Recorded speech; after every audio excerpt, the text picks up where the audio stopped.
Hallelujah. आज मैं किसी को बपतिस्मा दे रहा था तो मुझे किसी के बुलाहट के बारे में भी बताया, उस व्यक्ति के ऊपर बुलाहट के बारे में भी बताया। तो अब वो परमेश्वर जो है उसको जो है उसके ऊपर भी प्रकट करेगा, लेकिन मेरा जिम्मेवारी है कि उसे जो है ट्रेन करना है उस बुलाहट के अंदर। हालेलुया। तो बुलाहट भी आ जाती है सेवा की। बुलाहट के लिए उम्र नहीं देखी जाती है। बुलाहट चाहे आपको मां के पेट में परमेश्वर दे सकता है, बुलाहट आप मां के पेट से बाहर भी दे सकता है, बुलाहट आप जिस उम्र में आए हैं उसके बाद वफादार रहे उसके बाद भी दे सकता है। सो परमेश्वर के हाथ में बुलाहट पवित्र सेवकाई है, कोई व्यक्ति उसे अर्न नहीं कर सकता। सो विजिटर है, रेगुलर मेंबर है और एक्टिव मेंबर्स है, और एक्टिव मेंबर के बाद एडमिनिस्ट्रेटर्स है, फिर है members in the service to God. ऐसे मेंबर जो एसोसिएट हो जाते हैं, पास्टर के साथ एसोसिएट हो जाते हैं, जो मुख्य पासवान है उसकी अधीनता में रहकर। सो जितने भी डिपार्टमेंट्स हैं उस चर्च के अंदर, चाहे वो पास्टर है, चाहे प्रोफेट है, चाहे एवेंजलिस्ट है, चाहे वो टीचर है, और वो किसी भी डिपार्टमेंट का हेड है, क्वायर हेड है या प्रोटोकॉल का हेड है या जोनस है या अशर्स का हेड है या मीडिया का, जो भी हेड्स है, जो भी डिपार्टमेंट है, वो सारे एक ही हेड के अंडर काम करते हैं। वहां पर कोई भी जो है हेड जो है नहीं कह सकता कि मेरे ऊपर मैं प्रॉफिट हूं तो मुझे जो है प्रॉफिट का होना, तो मुझे भी चर्च चाहिए और मुझे भी ये करने थे। तो जो अगर ऐसा करेगा तो वो फिर परमेश्वर से काट डालता है। लेकिन जो डाली मुझ में नहीं बनी रहती है उसे परमेश्वर काट देता है, जो डाली मुझ में फल नहीं लाती है उसे वो काट देता है। ठीक है, चर्च के अंदर ही ये फाइवफोल्ड मिनिस्ट्री होती है, चर्च के बाहर नहीं होती है। कोई कहे कि नहीं मेरे ऊपर पास्टर की बुलाहट है, जैसे कई लोगों के अंदर आ जाता है, घमंड आ जाता है, उन्हें अगर खड़ा करने को मैं देता हूं, चर्च के सामने मौका देता हूं, तो वो बोलना है मैंने 2 मिनट का 10 मिनट को ले लेते हैं। इसके क्या है, इससे वो कुछ दिखाना चाहते हैं कि मैं भी कुछ कर सकता हूं और मैं पास्टर से भी अच्छा कर सकता हूं, अपने सीनियर से भी अच्छा। ये क्या है, ये शैतान की नेचर है, ये दुष्ट आत्माओं की नेचर है, उस लूसीफर की नेचर है जो उस व्यक्ति के दिमाग में आ चुकी है। और बेशक वो सीएफटी चर्च में ही है, लेकिन सीएफटी चर्च का जो अगुआ है उसके 2 आंखें आगे भी हैं, 2 पीछे भी हैं उसकी आंखें, तो वो सब कुछ देखता है। जब वो अपने कमरे में घुटनों पे होता है और उस व्यक्ति के बारे में याद करता है तो परमेश्वर उसकी सारी बातें बताता है कि वो किस लेवल पे चल रहा है।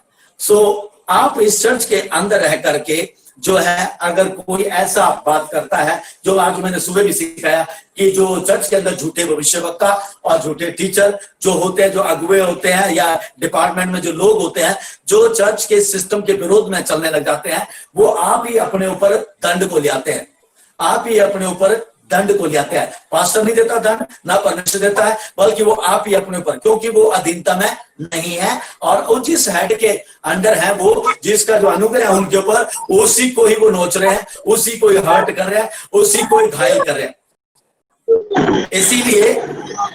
इसीलिए वॉल्यूम कम करो इसका बेटा, मेरे वाले इसका फोन का। यस, इसीलिए ऐसे लोग जो हैं खासकर सीएफटी चर्च के अंदर बहुत बार प्रकट हो गए। कई लोग छोड़ के चले गए जिन्होंने कोशिश करी इस चर्च को चलाने की, ऐसे लीडरशिप के अधीन न रहने की, वो छोड़ के चले, वो नहीं टिक पाए, क्योंकि ज्योति अंधकार के साथ नहीं रह सकती है, ये ध्यान रखना। सो अगुआ मैं हूं इस चर्च का, अगर किसी को डाउट है तो भी मैं बता रहा हूं, अगुआ मैं हूं इस चर्च का। हालेलुया। अगर बिशप कहें तो वो मैं हूं, पोप कहें तो वो मैं हूं, पास्टर कहें तो वो मैं हूं, प्रॉफिट कहें तो वो मैं हूं, हेड ऑफ द चर्च मैं हूं। हालेलुया। सो आपको सबको क्लियर है ये बात। तो जो मैं इंस्ट्रक्शन देता हूं, मैं जर्नल इंस्ट्रक्शन देता हूं, सबको कॉमन इंस्ट्रक्शन देता हूं, ताकि आप जो है इस इंस्ट्रक्शन को सुने और उसे दिल से लें, आज्ञा माने और आगे बढ़े।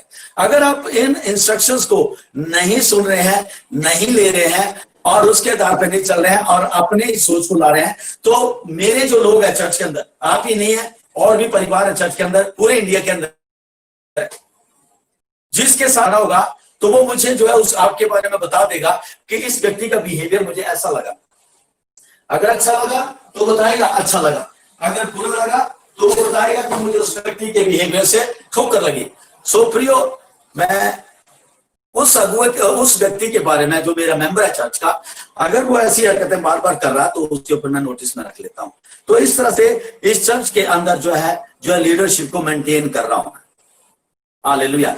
कोई भी चर्च की लीडरशिप या चर्च किसी भी कलीसिया जो संसार के अंदर है, उस लीडरशिप के बारे में अगर कोई भी कहीं भी बोलता है तो प्रियो वहां से वो जो है क्या नाम, जैसे लिखा है शैतान को भी और उन स्वर्गदूतों को भी स्वर्ग में जब उन्होंने बलवा किया परमेश्वर ने निकाल दिया, ऐसे ही परमेश्वर आज भी उन्हें हटा देता है बीच में से, परमेश्वर के वचन में लिखा। सो चर्च को, जो मेरे साथ जो चर्च लगी जुड़ी है यहाँ पर, CFT India church all over India के अंदर जो लगे हुए लीडर्स मेंबर सारे जुड़े मेरे साथ, आप इस बात को गांठ बांध ले अपने अंदर कि आपके अंदर जो मेंबर है उनके चरित्र के बारे में पहली बात उन्हें परखना है, टाइम से देखो आपके टाइम को वो फॉलो कर रहे हैं। दूसरी बात, क्या वो आपकी हर एक्टिविटी में जो है शामिल हो रहे हैं। तीसरी बात, क्या वो आप जो शिक्षा दे रहे हैं, क्या वो शिक्षा को फॉलो कर रहे हैं 100%। क्या वो आपने आपके साथ चर्च के जो दशमेशा है और बेंट है इसके प्रति फेथफुल है। अगर वो है शुरू से लेके अब तक, आप उसे रेगुलर मेंबर कह सकते हैं, आप उसके साथ जो है जिम्मेवारियां दे सकते हैं। लेकिन अगर वो ना टाइम के साथ, ना 10वें हिस्से के साथ, ना शिक्षा के साथ, ना वो एक्टिविटी के साथ, ना शिक्षा पाने में फेथफुल है, तो आप ऐसे लोगों को आप जिम्मेवारियां ना दे प्रियो। और अगर आपने अपनी चर्च के अंदर जो है एक यूनिटी और परमेश्वर के प्रेम को बनाना है, तो आप ऐसे लोगों के बारे में चर्च को भी बता दो साफ साफ कि ये व्यक्ति जो है इस तरह का है, और प्लीज आपको अगर ये व्यक्ति आपसे मिलता है तो आप इससे जो है इस तरह से बात भी कर सकते हैं आपसे।